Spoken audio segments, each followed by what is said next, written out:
is a very modest person who has the ability to laugh at himself. Such is his modesty that he does not believe in self-compassion, but compassion for others. He did his post-graduation in chemistry and postgraduate certificate in management. A garrulous speaker, he is a marketing manager at a company called Dirse. Let's hear it for Toastmaster Vaidyanathan.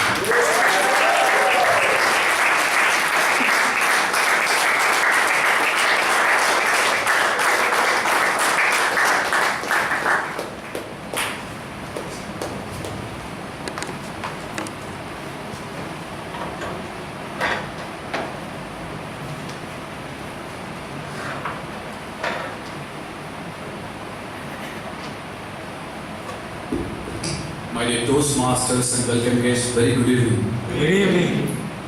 This particular project would have three parts. To begin with, I will talk about what criticism per se is and the ways and means how we can diffuse criticism. And the second part would be a role play in which I will call upon someone from the audience and we will enact a role play on stage.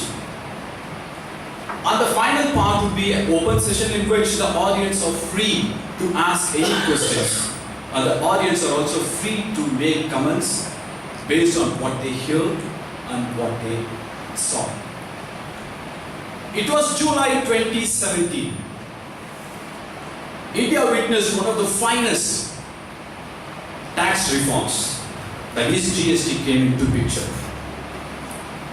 GST got implemented in July 2017.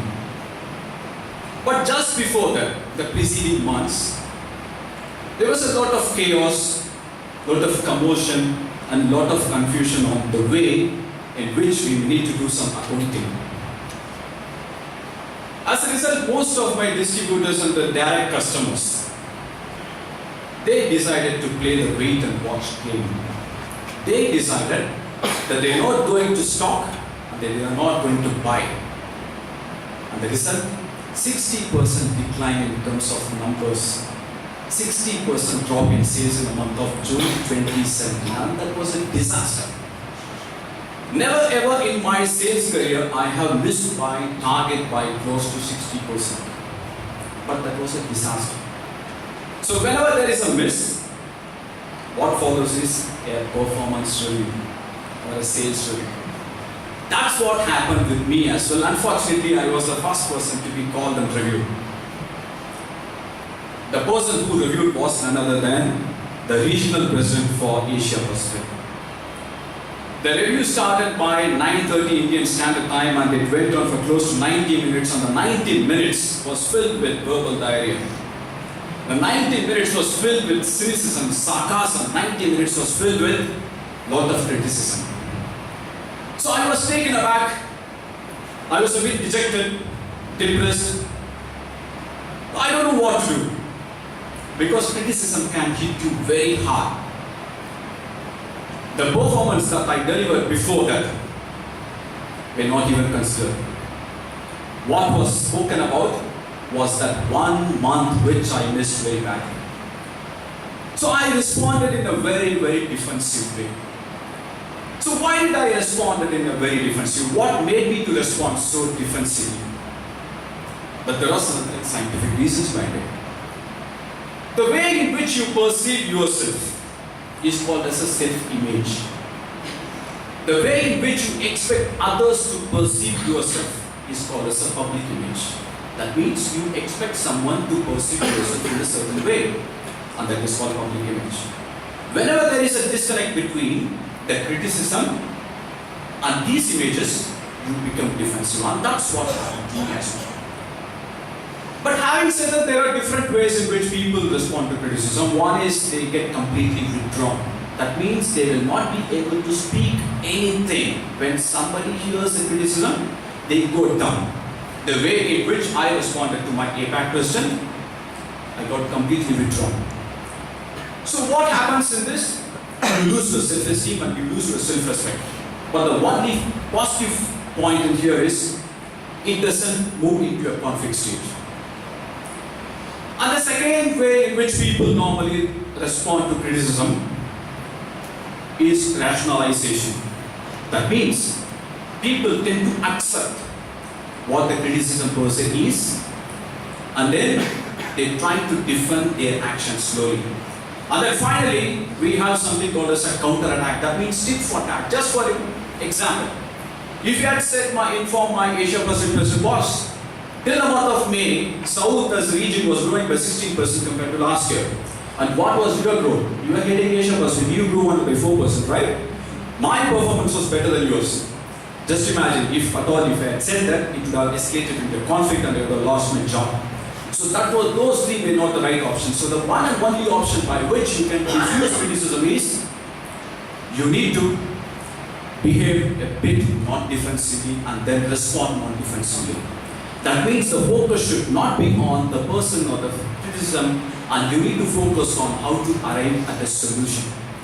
For that to happen, there are certain ways in which you need to go about. One is the way in which you listen. For you to negate criticism, you need to be a better listener. That means you need to listen without any prejudice. And second is you need to acknowledge the criticism. That means doesn't mean that you need to accept or agree to what the criticism means, but you need to also say that yes, the person who is going to criticize me or criticizing me has got some emotions, and we will acknowledge. And then ask questions and paraphrase, because you need to be absolutely clear about why the person is criticizing you. And finally, agree with the truth. If at all if the criticism has got some merit, be it. So let the ego not play in between and acknowledge the criticism and then agree with the truth. So 5 steps by which you can diffuse criticism. 1 is listen, 2nd is acknowledge, 3rd is questioning, 4th is paraphrasing, and finally agreeing to the truth. So let us see whether I will be in a position to use all these techniques in the role play that you are going to see now. To play this role play or to enact this role play, may I request Toastmaster Karnakar Dev to come on stage, please. I'll just briefly explain what exactly the scenario is. I reside in an apartment complex which has got close to 100 apartments. And Karnakar Dev is the president of the association. And I am one of the members of that particular association. And for some strange reasons, I am not in a position to attend any of the meetings that he has called for in the last couple of months. So he is terribly disappointed and he is going to criticize me and he is going to bulldoze me. And the choice of words is Karnataka, so here enjoy. So this is, by the way, this is not something that we have rehearsed. This is off the cuff.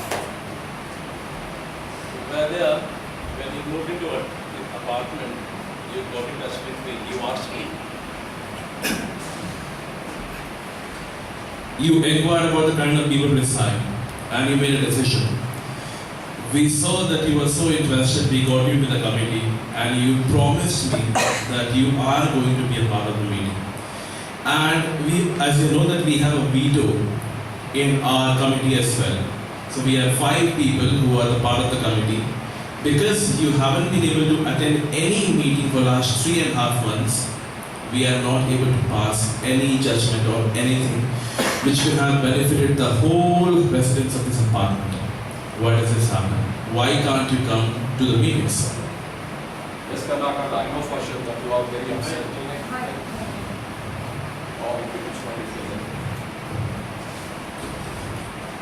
Yes, Karnataka, I know for sure that you are quite upset because of me not attending the meetings quite regularly. I can understand, you are upset. It's not about understanding what is the solution about it. I know that you haven't been able to attend the meeting and you have been telling me, promising me again and again that you're actually going to be a part of the meeting. It hasn't been happening at all. What is the whole solution for this? I just can't be able to wait. You can imagine if you're not being a part of the meeting, 4 other members are actually on the meeting. It is like insulting them as well. Why should they attend if you're not able to attend any meetings at all?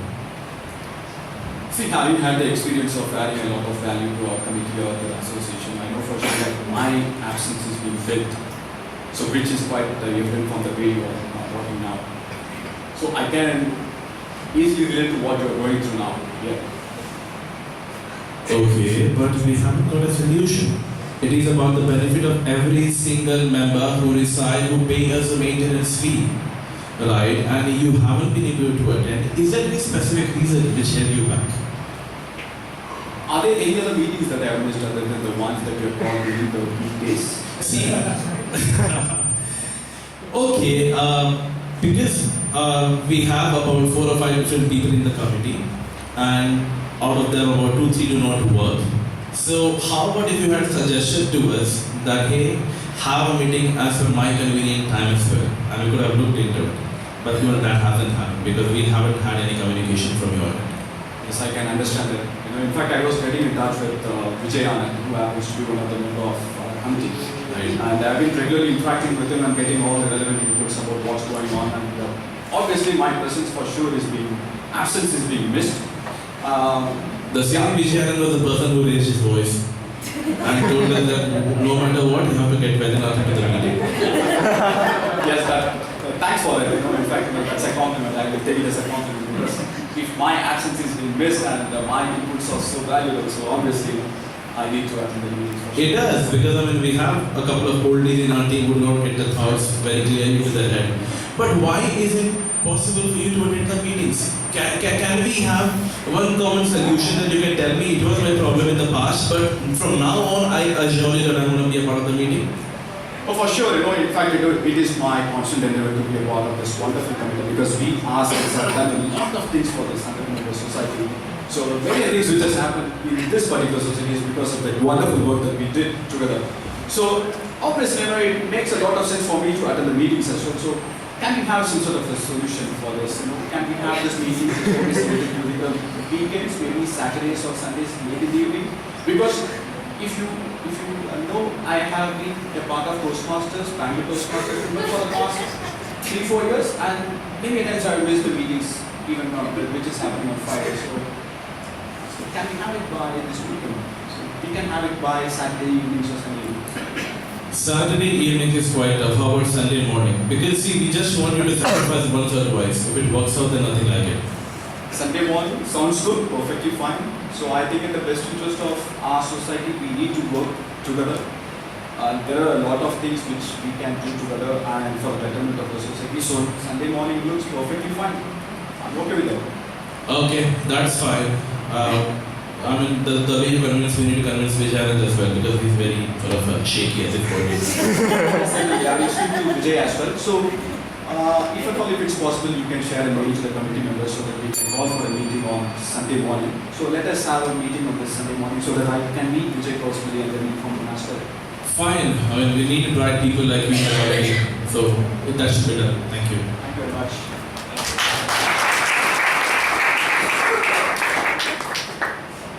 See, the third part of this particular project would be a open session, which I said earlier. That means the audience are free to express their views.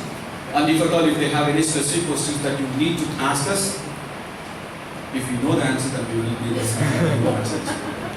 I feel Mr. Pranav, criticizing about you not attending the meeting is not because you are not attending the meeting, but he is having some growl other than that. There are other 4 members and quorum is there. And you are not criticized about lack of amenities or lack of arrangements in the apartment. So that he did not take you into task. The basic reason is, the reason for criticism is something else than the actual reason. There is no reason for criticism. Okay. Is that a comment or a question?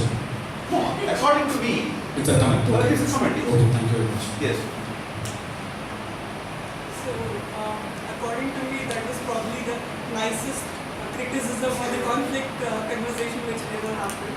But I would like to ask you, let's say in an actual situation when you're going through a conflict conversation, natural response as humans, we either flight or fight. So either I go defensive mode and I argue, or I just go numb, I don't talk, or I throw in humor which will worsen the situation.